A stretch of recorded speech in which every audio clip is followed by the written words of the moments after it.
Dear Nigerians, the way forward will require that the government is responsible, that the government is thinking at the highest level possible and communicating at the highest level possible. It will require to take many initiatives, all manner of necessary positive compromises, square-offs of any kind, ideas that can help us to be taken seriously in the Committee of Nations internationally. Many things must be done by the government. But quite frankly, my goal today, as I address my followers, friends and colleagues and associates out there, today is not the day, and going forward will not represent the kind of articulation about how the government must think seriously. That they must do. Today is about us. There is no way we can continue to point fingers and not take responsibility for the kind of people we have to be. We need to win. We need to be strong. The ideas that allow us to be strong are not common at all. They are rare. We have to choose to be that rare quality. To then accept that rarity is the concept of value. That's priceless. So we have to find those exceptional, authentic type of thinking, those exceptional, authentic type of attitude that allow us to be strong internally and begin to arrest our circumstances inside out than outside in. The scenario is already tough. There's enough complexity on ground. But when complexities are intensified, there is a greater and greater demand on knowledge. Unto knowledge we must turn. The idea that the human spirit is strong.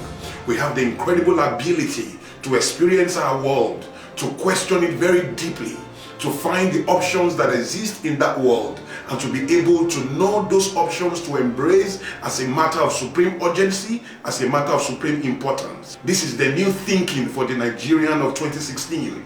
The Nigerian of 2016 is saddled with incredible responsibility to make choices. Those choices become the foundation of the kind of life the Nigerians of 2065, the Nigerians of 2075 are going to have to accept. Those are our children, those are our great-great-grandchildren. Those guys won't have too many options except for the options we can find today and lay the grounds for. What do we need to do then? We need to call on our best self. We need to call on mental weaponry. We need to use tools like inner clarity. We need to turn to knowledge to begin to arrest our own behavior, our own thinking and attitude, and to use the kind of value we can bring out from there as the succor point and the comfort zone for those within our area of influence. We have to accept to be a type of rebel. A rebel not by taking arms or by coming to create a lot of unrest, no, but by refusing to go with what the system expects you to do and to begin to take responsibility for your own clarity, and then to bring that clarity into so much value, the kind of value that society can be grateful for. A typical example is you really don't have 24-hour power supply. But what have you done? You have not sat down in one corner feeling sorry and wondering where is power supply going to come from. What have you done? Why you continue to pressure the system and take stance clearly about how the government must provide 24-hour power supply, you have been a good rebel by getting yourself a generator. So I'm not making a new call. I am asking us to now give more attention to the things we have learned to do so well. Every Nigerian have refused to have that state of powerlessness. What we have done is almost every home, almost in every city, in every town, even in the corners, in the villages, you find that Nigerians now have 24-hour power supply, but not by the creation of a system they believe so much in, but essentially by their own willpower to insist on the kind of environment they must have, on the kind of value they must experience, to begin to consider the idea that legacy is a manipulatable quantity, and that if they stay focused on their own legacy, they can create so much value, that kind that can give them incredible peace and awesome balance. That's great, but we must stretch a bit more. The idea to sell today is about stewardship of private property. What we have all known is ownership of private property and stewardship of public property. It can't work. The reason why people fail in public office is because of that equation.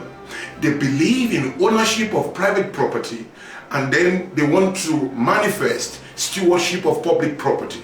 What they forget is that stewardship of private property, not ownership, stewardship of private property must precede Stewardship of public property. Ownership is a human invention, the very instrument that allows us to show our human wretchedness. We have to outgrow the smallness of ownership and think more about stewardship. Nothing belongs to us, Britain. Nothing belongs to us.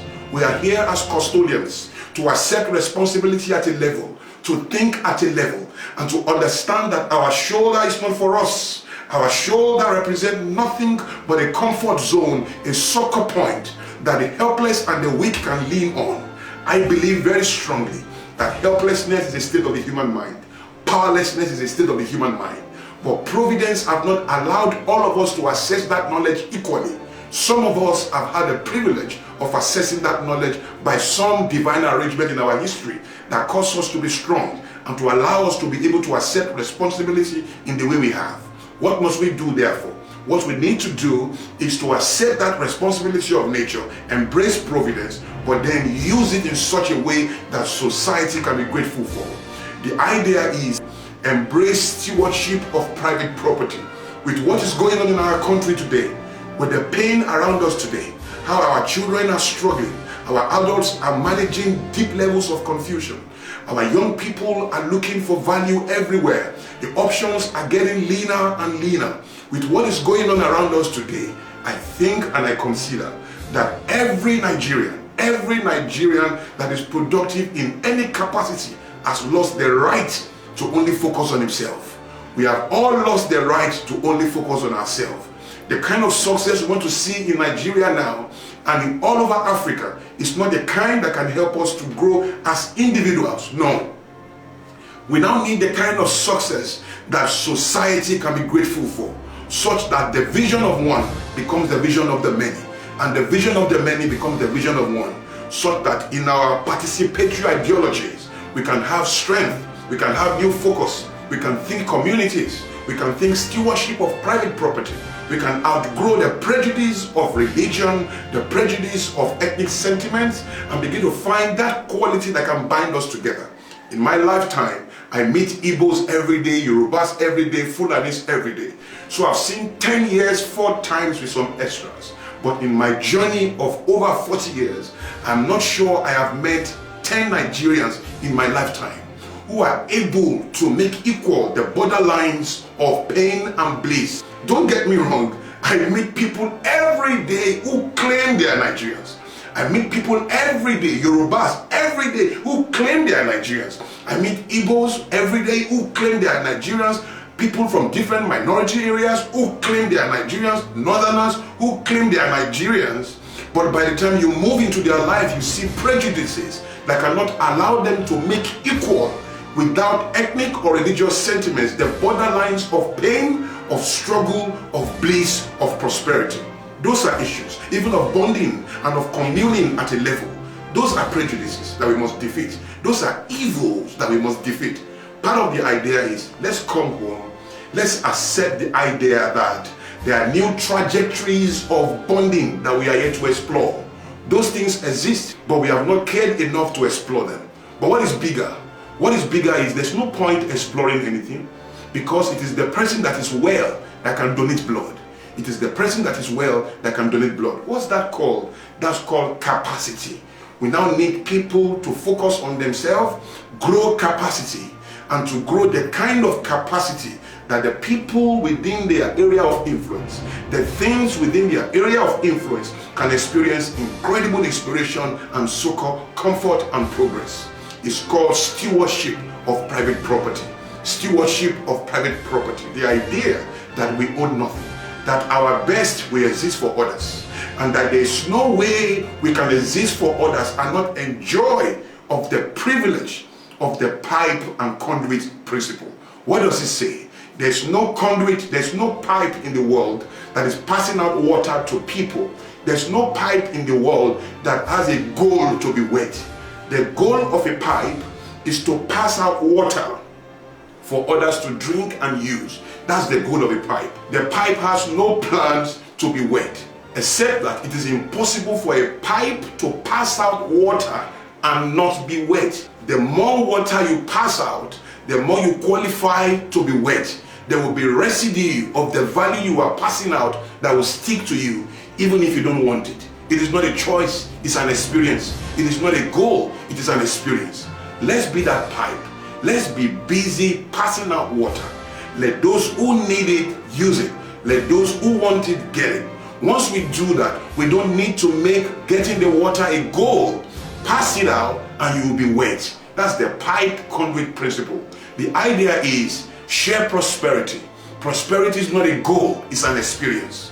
What you need to do is make it available to others, and whether you like it or not, like that pipe, you will receive yours. I sell very strongly today stewardship of private property. And to put something on that, I would say that if you are a Nigerian and you are earning above 30,000 naira, if you are a Nigerian anywhere and you are earning above 30,000 naira, you have lost your moral right, you have lost your right to take that money and consume it on yourself and your family alone. I challenge you to separate at least 1,000 naira of that 30,000 naira. Do the math, get a percentage. Take out 1,000 naira and look for something or someone around you you can make a contribution to. Life is not about longevity as it is about the credibility of existence. Find and install credibility into your existence by ensuring that your shoulder is a comfort zone and inspiration point. I'm not asking us to dole out money. I am saying find the platforms of value, name them right, ensure there's capacity to receive that value, give to that capacity so that we can multiply what we are talking about. We need big ideas. CSR is trying, but corporate sense will not allow you to try as it should. PSR is better. Personal social responsibility. That's not a duty for the rich. That's a duty for everybody that has any measure of value in your life. It's all you can do is to put a pack of table water in your car and give it to the policeman at the next checkpoint. If what you can do is to find some kind of food, bread or something and take it to some motherless baby's home, if what you can do is to find systems and institutions needing value, if all you can do is to visit FRSC, visit LASMA, what you can do is put up seminars, what you can do is to fight the environment and set up NGOs that address recycling and waste management, whatever it is, or renewable energy. We need conversations at very big levels. It's called PSR, personal social responsibility. Every Nigerian has lost his right to experience value and not share it with society. A part of your income regularly should be going into how society can be lifted. It's called personal social responsibility. It's called stewardship of private property. This is the challenge I give to you today. Be a rebel, mental weaponry. Accept mental weaponry, thought revolution. Take new responsibilities. Take yourself to the highest level possible. Push and pursue big dreams.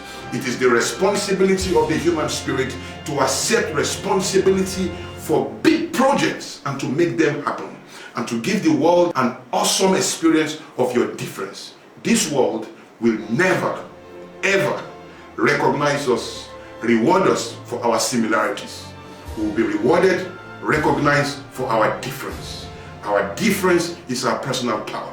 Let's come home and ask questions about how we are different, sensitive to value, sensitive to how we can all grow, sensitive to how we can expand. It's key.